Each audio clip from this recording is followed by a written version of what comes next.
Khamzat Chimaev is fighting again this Saturday night. He's double booked, taking on, who's he fighting, Mike? I can't pronounce this dude's name. It's Gerald Meerschaert. Gerald Meerschaert. And then next month, he's booked against Damian Maia as well. The UFC obviously showing a lot of faith in the guy who last month, we didn't even know who he was, the newcomer on the scene. Mike, I guess we'll start, first of all, what do you think of him being double booked? I mean, that has to show that the UFC, who they think is going to win, right? He made a video about a month ago. It was called "Who the Hell is Khamzat Chimaev?" I think we're about to find out. He is Khamzat is the type of dude to get booked 2 opponents at once. It's amazing. I love it. This is the most fun I've seen. I think it's the most fun I've seen from a guy outside of the cage, and it's not because of talking. It's literally just because, hey man, I want to go. I want to go to the cage. And I want to fight twice. Book me. Just book it, dog. I'm like, wow. Okay. What? Hold on. 2 divisions? Oh, okay. Gotcha. This guy's insane. Love him. Love the attitude. You know, Dana White's frothing at the mouth, hoping to God he steamrolls Gerald and doesn't have to go. But the thing is, think about this unique situation.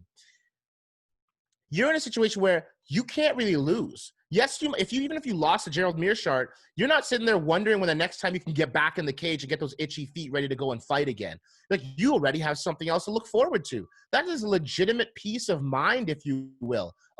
There's a lot to be said about that mentality, not only from the aggression standpoint of wanting to get in their cage twice, but from a standpoint of, hey, this doesn't really matter because the next fight is I already have my next fight booked. This isn't going to affect me in that way a lot.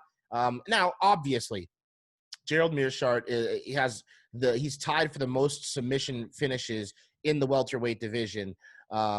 This guy is ready to come in there and make some. I'm sorry, middleweight division, and this guy's ready to come in there and mix it up. Like, he's gonna get on his back. He's not gonna be inactive off of his back. He's not gonna scramble. He is the kind of guy who wants to throw some submissions off his back.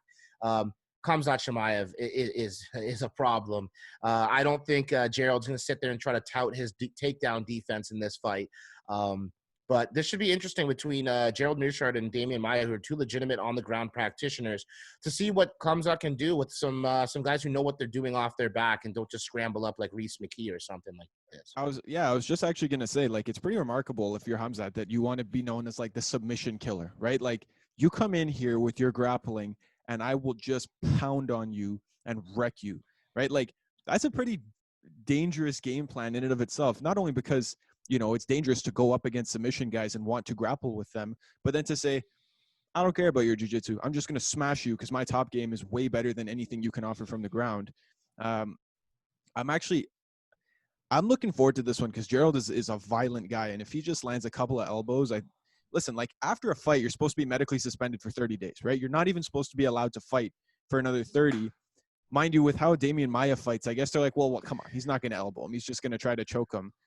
I think it's obviously a huge vote of confidence from the UFC to go out there and, you know, and try to smash 2 submission guys in a row. And if I'm Gerald, I'm trying to cut this dude worse than he's ever been cut before. Because even if he beats me, he's not fighting in a month. You have to take time off because otherwise it makes Gerald look so bad, right? It makes him look so super, super weak. Daniel Cormier was saying the exact same thing on DC and Helwani. He was just saying, hey, look, like, if this guy enters the fight, you win or lose, you got to make sure this guy can't show up to that next bout. Like, you can't get steamrolled like that. Gerald's in a unique position where he can this is the thing is, I'm going to ask you a question for once.